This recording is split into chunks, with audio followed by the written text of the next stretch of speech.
méritant l'appréciation de ses supérieurs, gravissant lentement mais sûrement les échelons administratifs à la direction de l'inspection fiscale.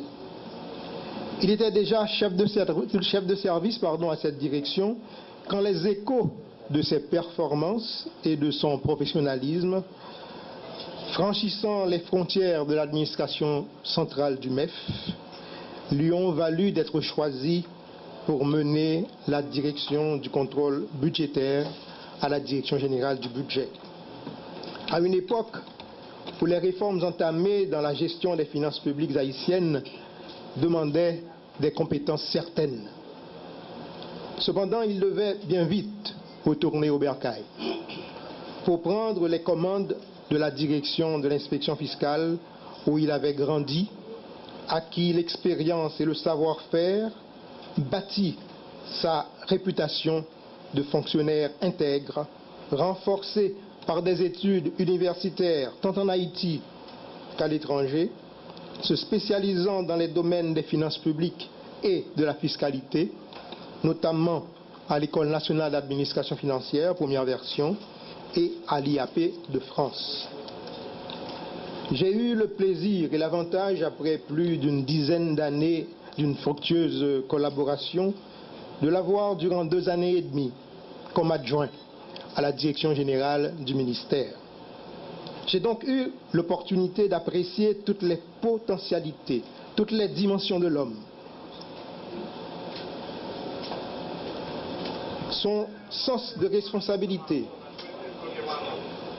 la conduite des réunions de la commission interministérielle des investissements dont il assure la présidence, son tact dans le traitement des dossiers sensibles, mettant toujours en valeur sa personnalité en tant que grand défenseur de l'intérêt de l'État. Comprenez donc, distingués invités, le plaisir que j'éprouve en passant la parole à la ministre de l'Économie et des Finances, Mme Marie-Carmel Jean-Marie, pour procéder à l'installation de ce grand commis émérite, je veux nommer M. Ronald Gray Décembre, au poste donc de secrétaire d'État aux affaires fiscales. Toutes mes félicitations, Ronald. Ce fonctionnaire, dans l'exercice de sa tâche de protéger les intérêts de la nation, a une fois fait fi de sa sécurité personnelle et il a failli mourir pour ça. La nomination de ce secrétaire d'État aux finances, chargé de la réforme fiscale et douanière, en la personne justement de Ronald Décembre, que tous ici vous connaissez et que vous avez pratiqué depuis de nombreuses années, est le signe de l'importance que le gouvernement Martelly-Lamotte et moi particulièrement attachons à cette réforme qui va désormais bénéficier de la supervision exclusive du secrétaire d'État. 3 enjeux majeurs se dessinent devant nous. Il convient de développer les recettes grâce à des structures, des pratiques et des politiques modernisées. Cet enjeu est capital. Cela implique d'adapter les structures de la Direction générale des impôts et de l'Administration générale des douanes aux impératifs de la gestion moderne. Cela nécessite d'adopter des pratiques saines, transparentes, faisant du contribuable comme de l'importateur le cœur de notre métier. Cela requiert également que des politiques claires et prévisibles soient mises en place, permettant à la fois l'essor de nos recettes et le soutien à la croissance de l'économie et de l'emploi. Deuxièmement, il faut renforcer le civisme et la citoyenneté à travers son expression fiscale. Trop d'activités, trop de revenus échappent à l'impôt, illustrant la relative médiocrité de la couverture de l'assiette réelle de notre fiscalité. Nous devons à la fois aller vers le contribuable et l'inciter au paiement de l'impôt dû, mais aussi lui faciliter la tâche par la mise en place d'outils modernes et efficients de déclaration et de paiement, avec par exemple l'e-déclaration. Nous devons enfin démontrer, et c'est là le rôle du budget et du Trésor, que l'argent collecté est efficacement et correctement employé au service des citoyens et des entreprises. Troisièmement, il faut asseoir la stabilité financière de nos recettes à terme et à terme une plus grande autonomie budgétaire. En effet, la faiblesse relative de nos recettes internes induit une dépendance excessive vis-à-vis de nos partenaires au développement. Et le décaissement tardif des appuis budgétaires l'an passé comme cette année a lourdement pesé sur nos performances en termes de mobilisation des dépenses en surfonds du Trésor public. De même, nos investissements dépendent bien trop encore des aides étrangères, limitant ainsi nos capacités et nos priorités d'appréciation. Ces trois enjeux passent par une poursuite et un approfondissement des réformes pour une modernisation effective de la Direction générale des impôts et de l'administration générale des douanes. Tous les chantiers seront ouverts et développés depuis le cadre légal et réglementaire qu'il faut rénover et adapter aux réalités futures de notre économie.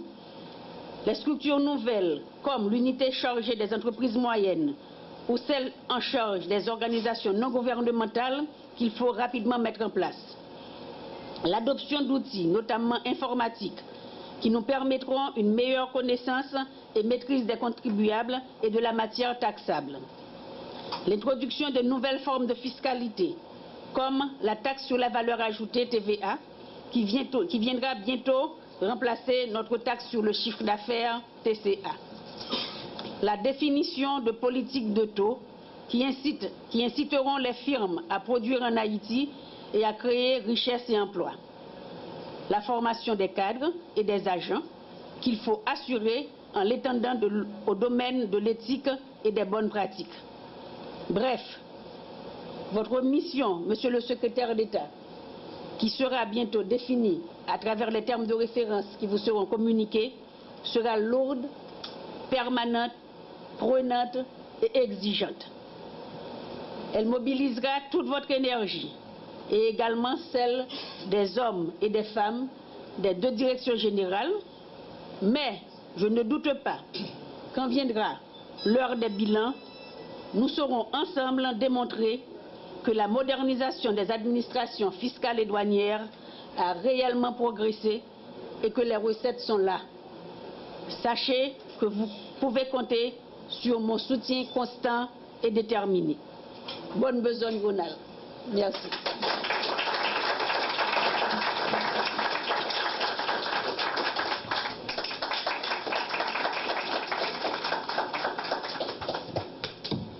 Les grandes lignes de cette réforme.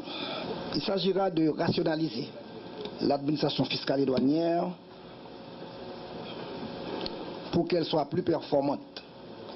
Cette composante regroupe des actions telles que l'évaluation pour la mise en œuvre effective de la nouvelle administration, avec pour corollaire l'utilisation de nouvelles technologies de communication et d'information.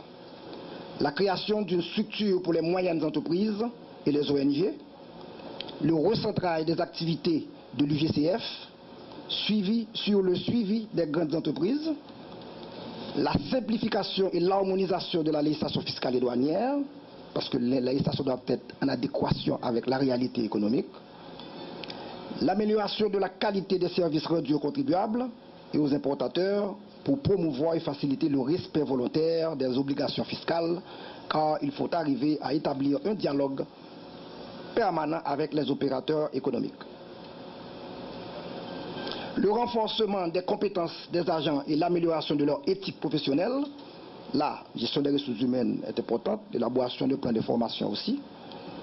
L'élargissement de l'assiette fiscale en augmentant le nombre d'entreprises imposées par le dépistage de nouveaux contribuables, incluant la fiscalisation du secteur informel et la maîtrise des exonérations fiscales. Renforcer le pilotage et le contrôle en mettant en place des instruments d'évaluation de l'activité des services et un contrôle interne et de gestion. Il y a lieu aussi de poursuivre le développement des fonctionnalités de Sidonia Road afin de renforcer et de rationaliser le fonctionnement de tous les bureaux de douane et de s'assurer de l'application uniforme des procédures douanières, de l'évaluation en douane et de l'analyse du risque. Mettre en place des dispositifs solides pour lutter contre la contrebande,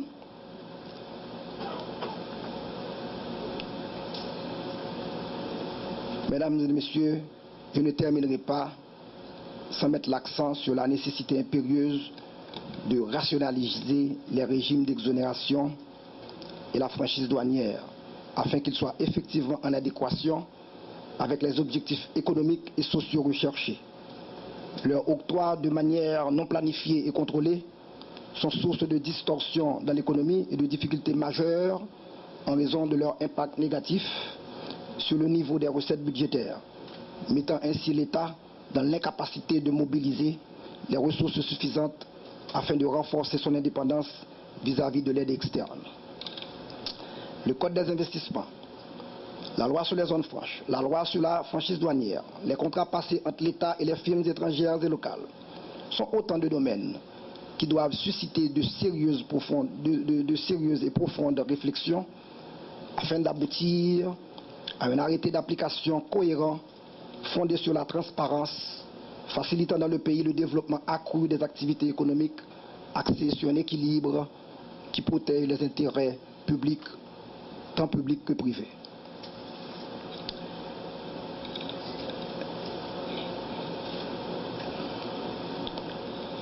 Messieurs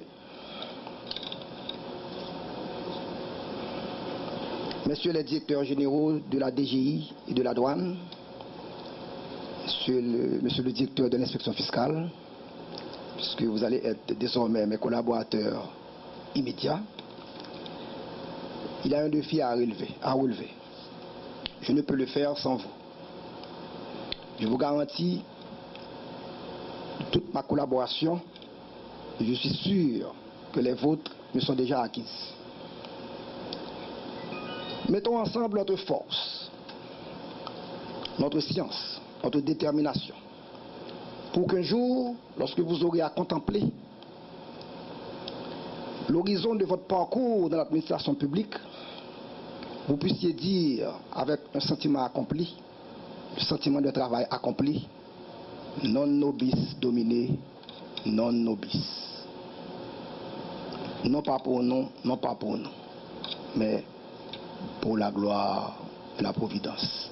Parce que tout travail accompli est une